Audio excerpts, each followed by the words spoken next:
Hello, Laura. We're here again for another conversation. I'm Anna Gatman, I'm Laura Hartley. and today we're going to talk about why we are averse to change, even as we dream of it and long for it. Why do we fear change? Why do we hold on even when we're in pain? Why do we fight to keep our limitations? You know, Laura, there's a saying that I love. If you fight for your limitations, you get to keep them. Oh yeah. Actually, I've had something similar on my wall for a lot of years, like just like Yeah, stop fighting for your limitations. yeah, yeah, Because I think, I have a tendency for this. I think we all do. yeah. So today, so last time was our first interview, and I was obviously nervous. And I'm leaning back today. I want this to be, in a sense, an exploration because I think it's an important topic. It's a big topic when you want to support people and help people to stop suffering on a personal level, to effectuate change, and also when you want to create collective change, right? So, and so I'm really seeing it as an exploration rather than for us to kind of try to get through the podcast. I have an extra pillow so I can lean back. Let's see what inspiration comes through. I'll let you open with wherever you want to take this, personal or collective. Go with Oh it. gosh. I mean, it's such a big question, right? I think Yeah. on a personal level, like this question of like being averse to change, I am somebody who I'm quite change embracing. I think this is evidence. Like I've moved country like at least 5 or 6 times. Hmm. I've traveled through different parts of the world. I've changed careers. I've changed jobs. Like, I'm very much a change is good person. And I still find that I mean, I'm particularly prone to like nostalgia and Hmm. like looking back with longing. And then there's also still elements where like change is scary because, change comes with risk. It comes with uncertainty. Like I Yeah. think that's like the prerequisite Yeah. for change. And so then whenever we're looking at change from like a collective level, from a personal level, there is just this inevitability of it being uncomfortable at some point. Yeah. Yeah. That's a And big one. yeah. And I like there's so many reasons that we're averse to change that I think we can go Yeah. into throughout this conversation. But I think that maybe this is like a good place to start with Yeah. just like how do we even begin to sit in being uncomfortable? Yeah. Yeah. You know, um, Barbara Streisand has a saying in one of her songs, if you want to have something, no, if you want to get something, no, oh, damn. If you want to have something you've never had, you're going to have to do something you've never done. And I think that speaks to that abyss of the unknown. We're jumping into the unknown. And by constellation, some of us are more excited about change and open to it, and some of us are more averse to it. But I think we all have that. Um, Certain things that we're afraid of and certain things that we look forward to.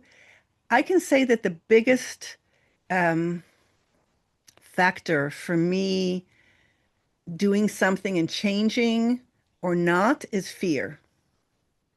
Mm, When I am too scared and I don't move on something, and it happens when I'm imagining the worst scenario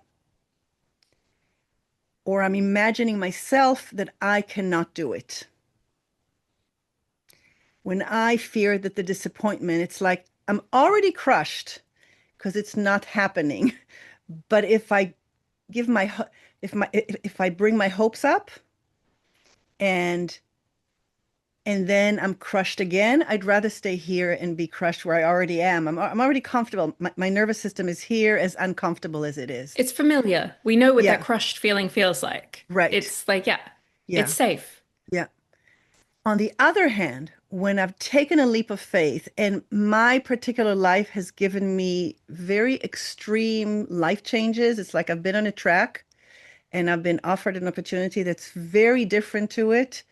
and I've sat there between the two. It's taken me a week or a few months at times to make the decision. But when I've taken the decision against all logic at the time, the reward has been unbelievable. I've always stepped into a larger version of myself, a more loving version of myself, a more confident version of myself, a more life-affirming version of myself.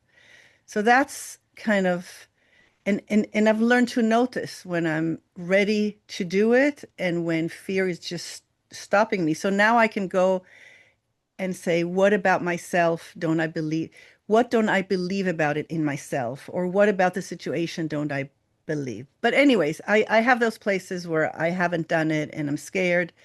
And when I've taken the chance, it's been so rewarding. Oh, you and me both. I think we both have those things. I'm curious though, like, do you think that what are some of the other things that hold us back? Or like we're like, Yeah, we want something, right? We yeah, know we want to feel better. We know that we yeah, want a change in our lives, in our yeah, relationships, in our jobs, in where we live. We know that collectively, most of us want a yeah, change. Most people in the yeah, world want a better world, yeah, So what is it also that kind of holds us back beyond fear? yeah. So there's a few things that I thought about as I prepared for our dialogue today, and so I'll bring one of them up.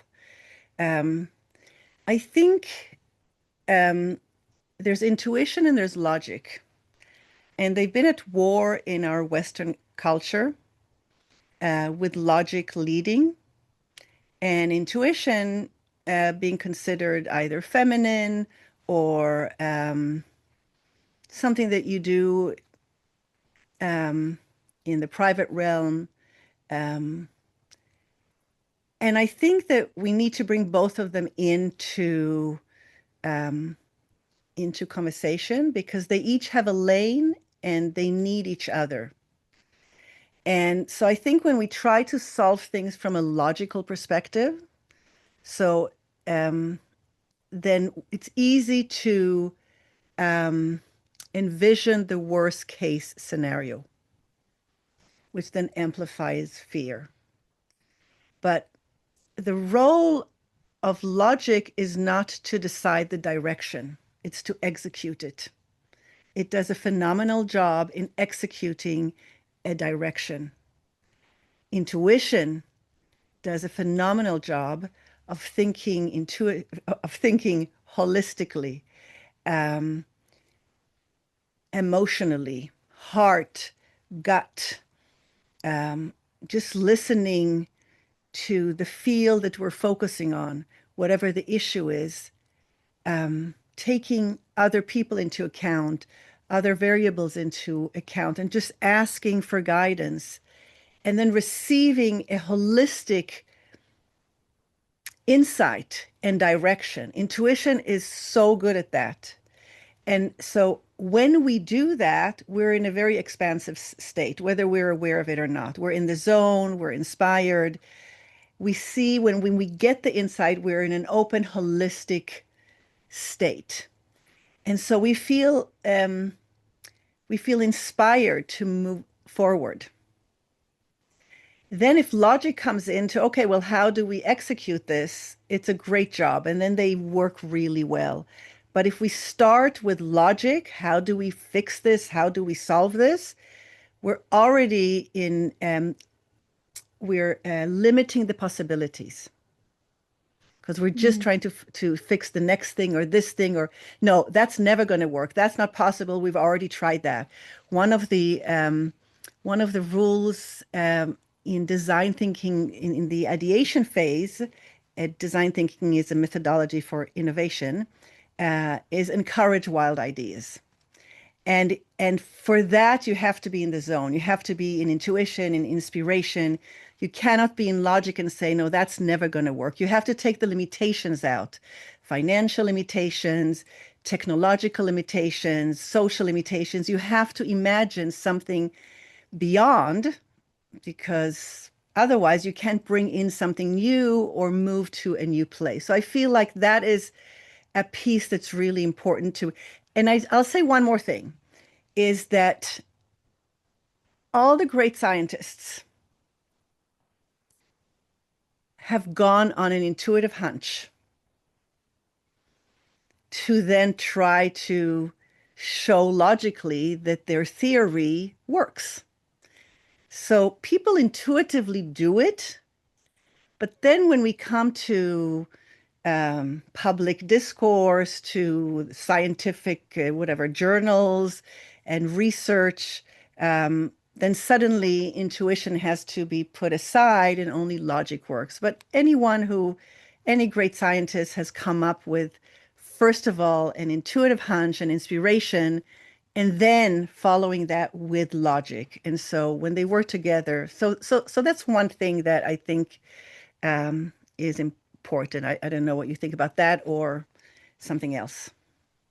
Well, I think something that's coming to mind, like when you're talking about like this putting aside of the limitations that we have on ourselves, which I think is so important, right? This is creative process. Yeah, And so much of the work that we do is process work. yeah, When you you create a piece of art, you go into therapy, whatever it is, you enter into a process. When you come through uh, a wisdom center, when you enter into one of your circles, you are engaging with a sense of process and you can't really know the outcome. bless you.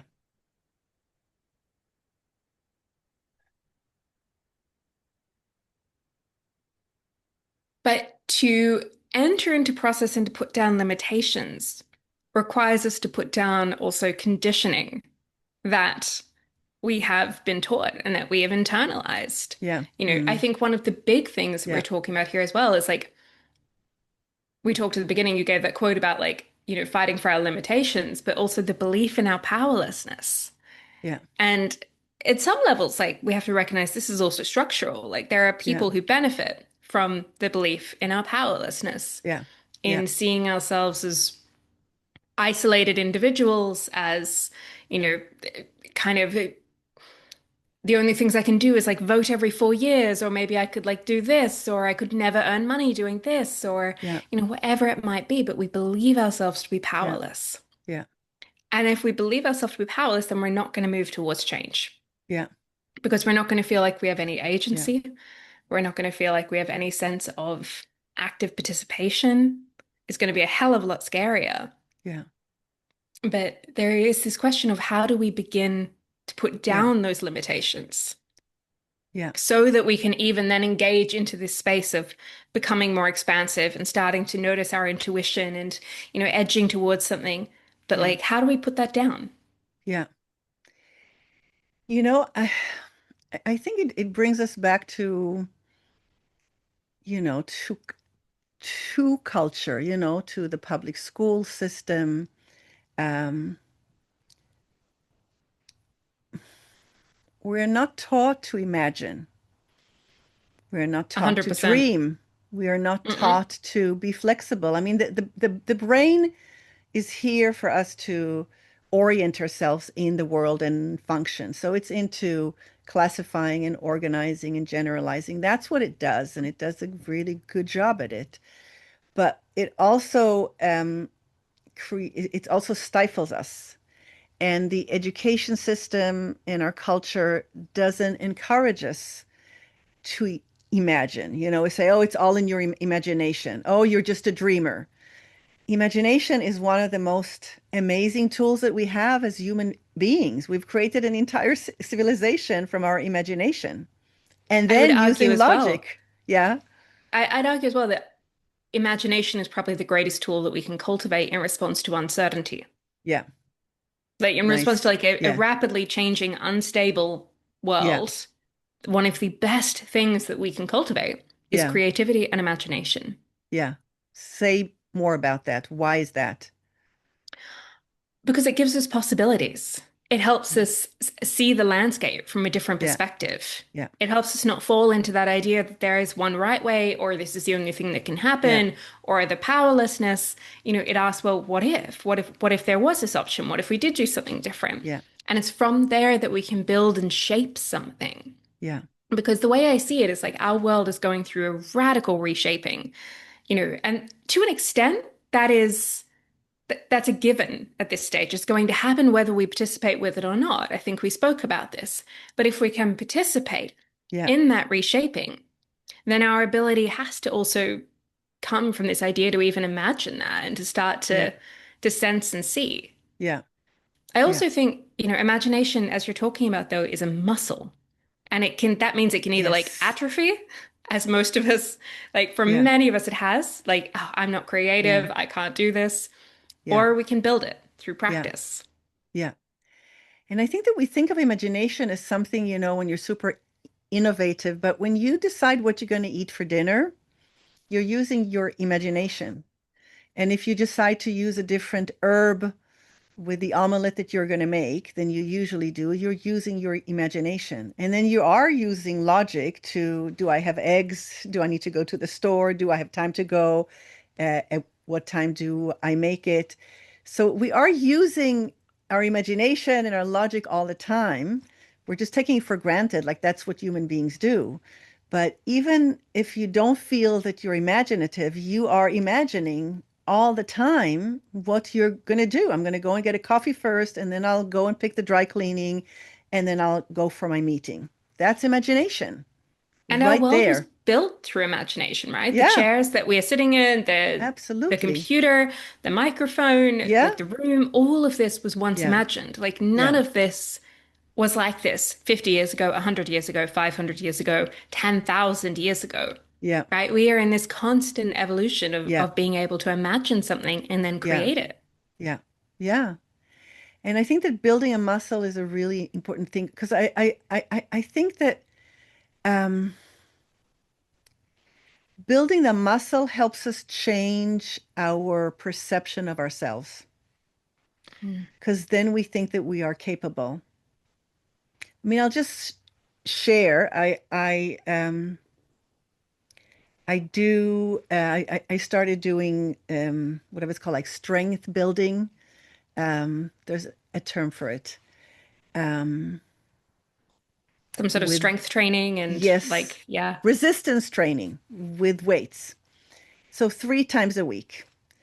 And so I've done 2 weeks, and I'm in my third week. Monday, Wednesday, Fridays. And on Monday, I woke up and I felt kind of heavy, and I didn't do it in the morning. And I know if I don't do it in the morning, I'm never going to do it. It was 20 to 9 in the evening, and I told my son, I didn't do it today. And he said, do it now. It didn't occur to me that I could do it at 20 to 9 in the evening.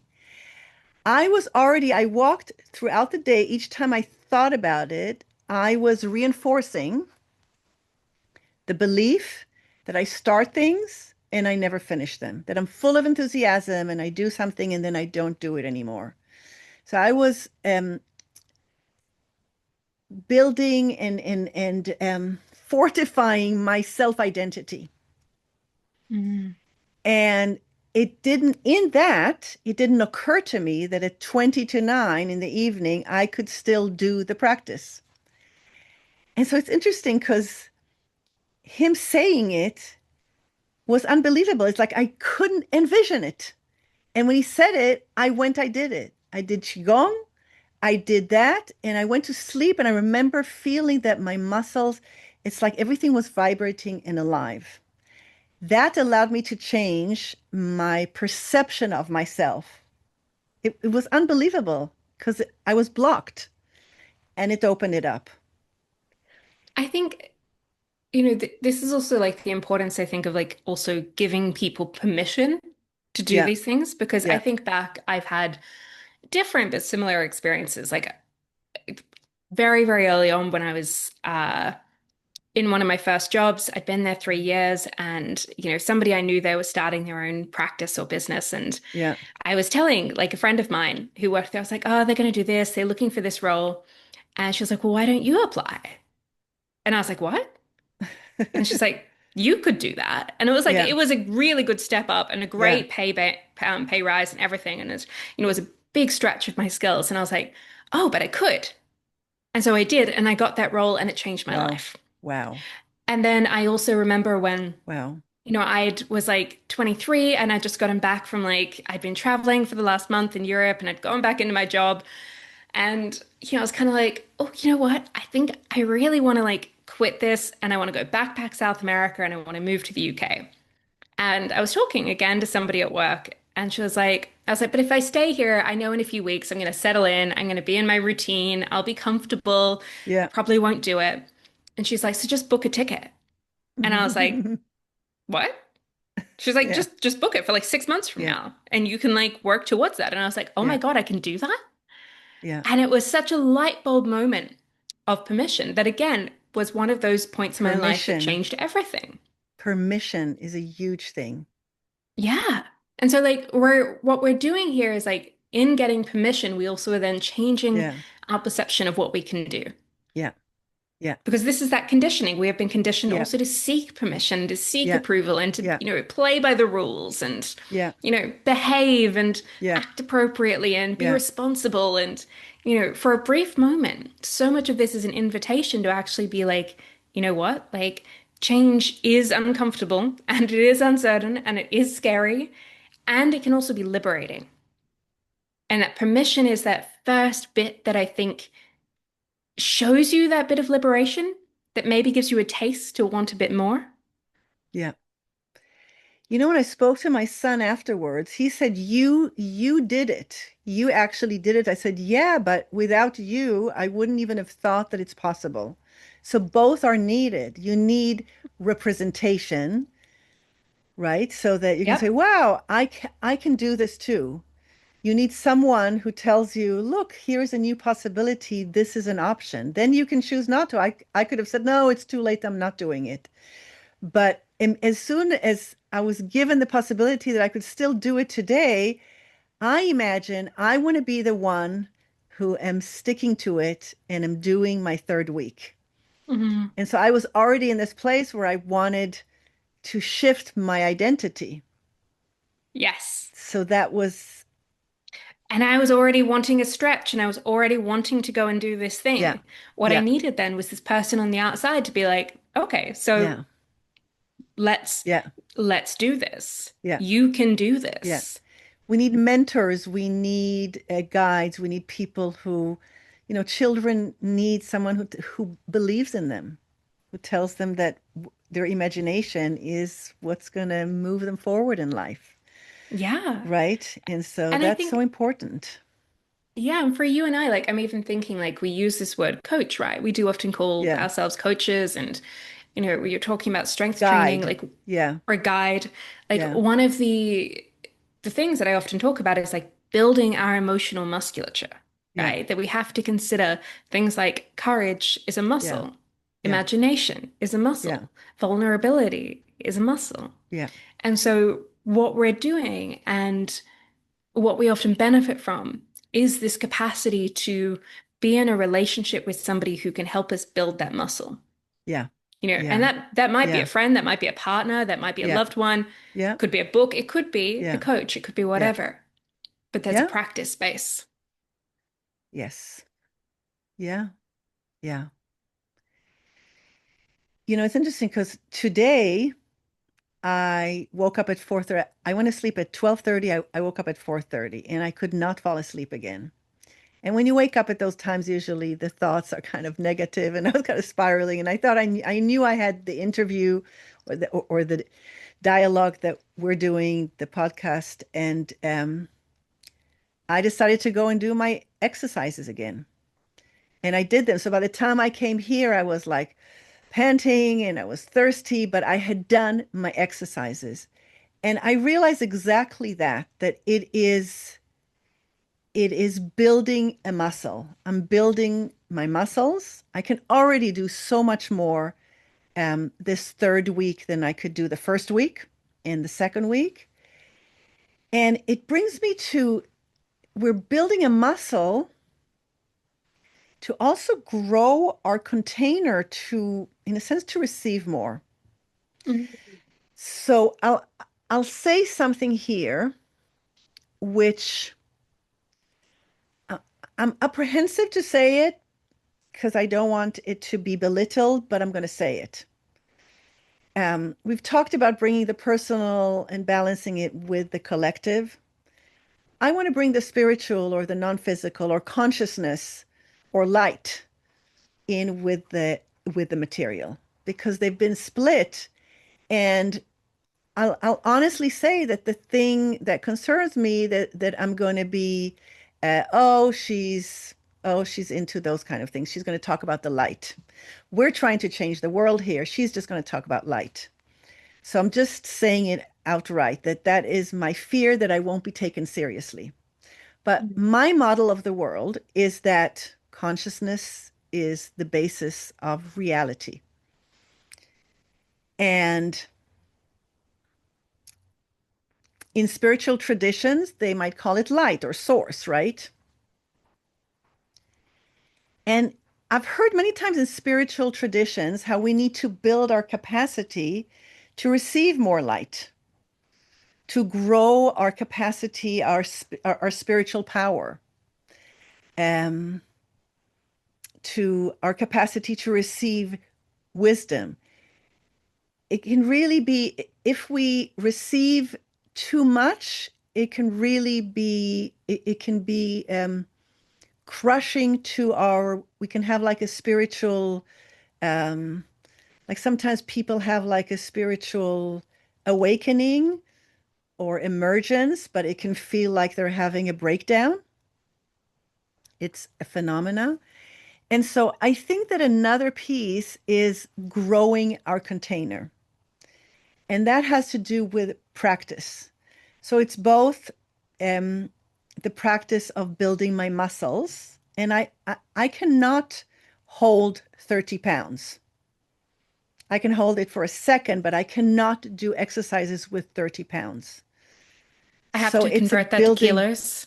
to And so, kilos. Yes. So well, it doesn't matter. It's like I could not, I could not pick up something and do my exercises with 50 kilos, right? So I mhm. need to use something smaller. I need to build a muscle. Likewise, as you said, we need to build our capacity to imagine. We also just physically need to build our being, our container to receive more light, more consciousness, um, more wisdom. And so it's like it's an energetic growing of our being, receiving guidance, I receiving, think yeah, the way I see this is like, there's no like, this maybe comes back to what we spoke about before of like, this is always about process and practice. That yeah, this isn't like, there is no like one moment when all of a sudden you were just wise yeah, and wisdom becomes static. yeah, And no, wisdom is it's changing, it's growing, it's shaping. You never really become less wise, but you do become wiser. And so then it's always like, well, how am I engaging with this and growing my capacity to continue to develop myself? So that it is about like receiving something. Like I hear what you're saying. I think I use different language, but we can't just expect to kind of I don't know, reach the place, or we can't just yeah, expect to like hold it all as we yeah, currently are. yeah, Like we are always going to be moving through this cycle of like stretching ourselves, growing, developing, yeah, evolving. Um, and in that, being able to receive more, to give more, to understand more, to see more perspectives, because that's the yeah, work, I think. yeah, yeah. I don't know if it's just me or it is law, like a universal law, but when we're yeah, it is law. It's not we have different degrees of access to it. When we're inspired, when we imagine and we're inspired, we're in an expansive state and things seem possible and they're less scary and it's less hard. It's when we are in our limitation that it feels like hard work. And I Mhm. think that we spoke about it last time as well. You said, Yeah. but it's hard But it, work. Yes, it is. The hard work, if I use my exercise, the hard work is the decision to do it. Once I'm in it and I'm doing it, and then afterwards it reinforces me, it reinforces the good feeling. If I'm imagining that I'm a person who can stick to a practice, who can change, then I'm going to do it because I'm in an inspiration moment. If I'm in a limitation moment in my imagination, then it feels like hard work. I think though there's elements of this where I still see like effort and hard work isn't always a bad thing because sometimes we can do this and then we can reach a point where those changes are no longer as visible on the outside as what we can feel and see on the inside. And Yeah, that's true as a change making perspective with like, that very often what we long for in the world is decades in the work of making, yeah, if not longer. And it can even be the same with personal goals too, right? That we can be building and seeing all these gains and all these goals, and then we reach plateaus where it's like, okay, like I yeah, need to keep going through this. yeah, And then eventually something starts again. So I don't always like I think there's a difference between the hard work that is like, oh, this is so hard, this is horrible, this sucks, and like this dragging like of things that and this resistance to things. And then the difference of like, okay, so no, there is some resistance here. There's a difference between what I see, what I feel, what I want, where I am. yeah. And there is effort that's going to be Yes, what's applied here. yes, yes. But effort uh, is not the same as hard work. It all depends what we mean by it, right? It does. Uh, It does. But I think we're talking about the same yeah, thing here. There's a difference between yeah. the like, ugh, no, this is just you have to suffer. Is And it if we satisfying suffer, or is it suffering? then, Yeah, and like, again, yeah, suffering can have a place. Even yeah, within spirituality, it has a yeah, place. Within social change, it has a place. yeah. Like, suffering doesn't, it's not completely purposeless, but like, far too often, we suffer for the sake of suffering. And we Right. confuse genuine transformative suffering and the Yeah, potential that that holds with martyrdom. yeah, And those are two different things. And so we're yeah, not, I don't think either of us here is like talking about like, we need to like drag ourselves and martyr ourselves and yeah, find it, this labor. And instead, like a little bit for me with exercise, like I love to actually move my body. I will never be a runner. I hate running. I'm yeah, never just it's fine. I accept that in my life. But like it's about then, okay, well like for far too long, I would make myself either go to the gym or do something else that I yeah, didn't enjoy doing. And I never got the gains from it with fitness and strength that I do actually from when I start to do something I enjoy, whether that's dancing, whether that's swimming, whether it's yoga. So it's about like finding that path where there's still going to be we apply some effort and we go through some level of something of that we need to work through. yeah, But we're not like pushing against something saying this is just a horrible uphill battle.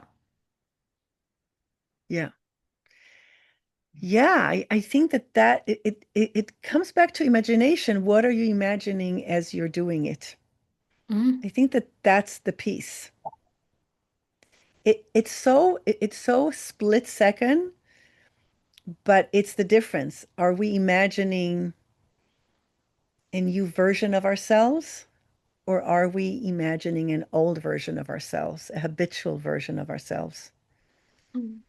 I think that in that makes the difference between it's an effort or it's like I can't get through it one more time. There's a saying, I guess I'm into sayings today, but they just keep popping in. Um, it's a saying from in Hebrew, um, in Israel, where I'm from. Um, better to experience um, labor pains of peace than I am not good today at this, huh? Um, but something to the point like labor pains of peace than the suffering pains of war. Mm. So there's going to be um, pains of labor or just pains of suffering. And but one is taking us towards a better future, an inclusive future, a life-affirming future, a future of dignity for everyone. And the other one is just repeating war and fear and paranoia and cruelty. Um, and so that's the effort that it takes in both of them. It takes an effort, Hmm. Yeah. but one is taking us to a better future, and one of us is just repeating the same old place that we're personally or collectively in. I think about that concept of nonviolence with this too, right? The very practice of nonviolence is an effort in something. It's not passive. Yeah, It's not pacifism. It's not this yeah, apathetic resistance to yeah, something. It's active and it's alive. And that means that it requires some energy. yeah, But there's a big difference between the pains of that and the struggle of that yeah, and the pains of war and the pains of yeah, violence. yeah, But I think we started this conversation, right, with, why are we averse to change, even as yeah, we dream for it and long for it? yeah, And for me, I think there's fear. There's the belief in our powerlessness at a collective level, at an individual level. There is the structural level that we haven't touched on much of, like, systems benefit from this right now. Our world as it is stays the way it is in part because we make it more difficult to change. Change is uncomfortable. It comes with yeah, uncertainty. It comes with risk. But we can build these kind of muscles and we can build these um, uh, practices, right? This yeah, container that we can grow yeah, so that we can hold this and we can stretch our imagination yeah, so that we are moving in directions that are easier to move through. yeah, And like we can then like start to let go of that like clinging to what is, yeah, or the longing for nostalgia that I carry yeah, in many ways, but that yeah, collectively can become morphed into something yeah, less beautiful. yeah. You know, something that just kind of popped into my awareness, which is big. So thank you for bringing it into to my awareness. I think is acknowledging what is, acknowledging acknowledging pain, acknowledging the current situation. It's very hard to push. I mean, that's where it becomes a struggle to push for change, to acknowledge with dignity something releases it because everyone, everything wants to be acknowledged for where it's Mm. at. Everything wants to be seen. Everyone wants to be valued. And I keep switching from everything and everyone because we live in a conscious universe. So everything and everyone wants to be, um, the purpose of life is to express itself. So everyone wants to express, and everything is expressing itself to its full potential.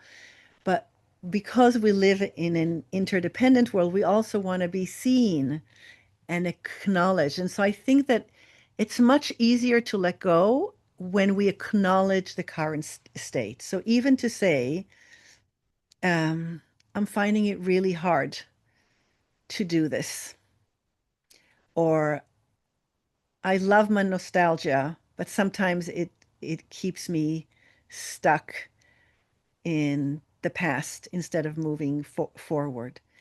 Just to say that, I can feel a relief in my nervous system.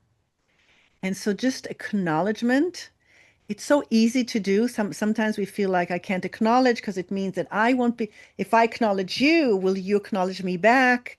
Am I admitted to, am I admitting to be at fault if I acknowledge you, if we're in a conflict? But there's such immediate relief and release when we just acknowledge the truth that we're in. Once we do that, that reality opens up and I think it makes it much easier to move forward towards something new. And Mm. without it, we can stay stuck forever. Yeah. And I think at a collective level or at a social change level, this is also that importance of not bypassing Yeah, reality and just trying to skip across the river to like, well, things can be this way, just like right. ignore the news, ignore what's happening, like focus Yeah, on this over here. Like, actually, like, no, you also need to see and engage with what is. yeah, There is the world as it is, there is the world as it could be, and our work yeah, is never to stand fully in either camp, right? We have to have yeah, one kind of place in the river of like the world as it is, reality, this is what's here, and lean into the world as it could be. yeah, I think that's the work of change, to be honest, is like being able to hold those two at the same time. yeah, yeah, it is. And I think also another piece that is coming to me is to not make it personal. We are evolving. We are evolving, and the system is evolving, and different people are positioned in different places and positionings within the system and benefiting more or less from it in extreme ways, in more and more in extreme and harmful or um, cruel ways. But we're still evolving. And I think that I think we need to stop attacking people and we need to see that we're changing the system. Does that make sense? It I, does. I, I think it's You know, harder when we're fighting a person um, instead of a system. fighting a person never wins. Yeah, Also, no one person is to blame for the way the yeah, world is today. We are all products of a toxic system. And I also think that even if you got rid of Donald Trump or whoever yeah, else you want to tomorrow, yeah, there will be someone else there to replace yeah, them. And so we have to recognize, yeah, the deeper work that we are doing is absolutely part of this changing the fundamental beliefs, natures, yeah, values, systems, ideologies that shape the world yeah, and that create that we're like working at the root level of the conditions. yeah, Because like I always give this example when you plant a tomato plant in your garden, right? And it's sick and it's struggling to grow and whatever else, you don't blame the plant. right. You know, you don't give it a pep talk, you don't yell at it, you Yes. don't be like, why can't you be like the kale Yeah, nearby? That's doing yeah, just fine. What's wrong with you? You look to the conditions. yeah, Like you look to the sunlight and the soil and the rain and the quality of the nutrients. And that's what we need to do when we're thinking about yeah, collective and yeah, personal and social change in every possible way, is yeah, look to the conditions that we need yeah, in order for something else to arise. yeah. I think that is a very, very big point and an important point because I find that in the divisiveness that we're in now, the political, social divisiveness, we are attacking people. We are hating people. We are blaming people. People are positioned because of life circumstances to be in a particular position. But it really is the system. And as soon as we want to change the system, because the system is a big thing to change, right? If we want to change the system. But as soon as we are focusing on the system, we can start creating a new way of being and a new way of living and make the system more current one more and more obsolete. Because now we're building towards a different future instead of trying to fight a person. I think that So is a very big difference. I think part of the way I see the world is that the current systems are collapsing regardless. Yes. They're no longer able to hold the weight of everything. You know, they're Although, increasingly although, destabilizing. right, although at the end they're becoming more and more cruel.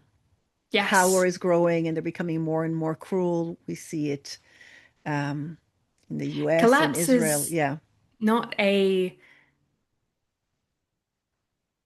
is not a pretty thing.